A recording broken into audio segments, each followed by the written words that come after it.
All right, so I met with my designer, Pam, who I've worked with for 11 or 12 years today, and she was super pissed off about everything. Just talking with an ex-boyfriend has been a total jerk. And she said, Waylon, you're Mr. Buddhist guy, and as you may not know, I'm an authority in losing my temper. She said, what do you do? What are you supposed to do from a Buddhist point of view when you're angry? So I basically just said, well, usually, as the Buddha said, we're too tight or too loose about everything. Too tight and too loose. Ugh. So too loose might be just have a temper tantrum and break, be a bull in a china shop. Too tight might be anger is bad, suppress it. So middle path, that's what the Buddha described the Buddhist path as, the middle path. So basically I just said, and it's much easier to give advice than to walk my talk, as this show is called. But basically I just said, well, don't reject it. I mean, anger can be a really, it can be like fire, like the dragon's fire. It can clarify things. You can get on point, like those scenes in action movies where Jason Statham or whoever is like angry in a cool way.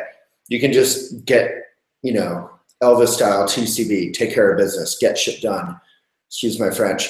You can get rid of distractions and just focus on changing your life for the better.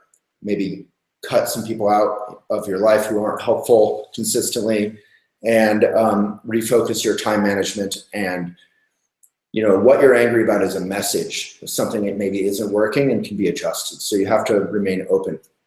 From the Buddhist point of view, strictly, there's the 4 karmas. Karma simply means action, cause and effect. So the first karma is pacifying. Like if you're trying to break up a fight after junior high, try and pacify. If that doesn't work, you try and enrich, which is sort of, kind of being friendly generally.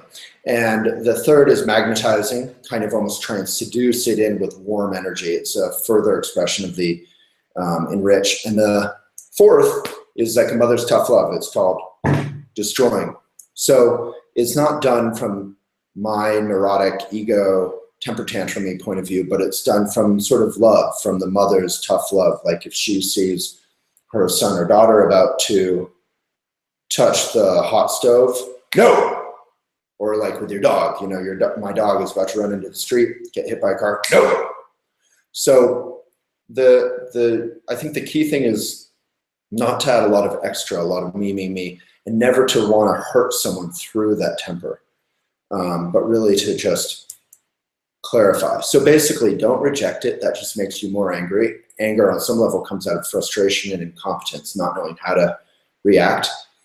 So just suppressing that will lead to further frustration, which will be a bigger temper tantrum. So kind of let the angry bull out into a big pasture, and the bull will kind of calm down and get bored with all the space. It won't have any confirmation of its anger. And then on the other side, you can use that anger in a very limited, kind of toned down way to clarify your life and to burn out extra. So I hope that's helpful.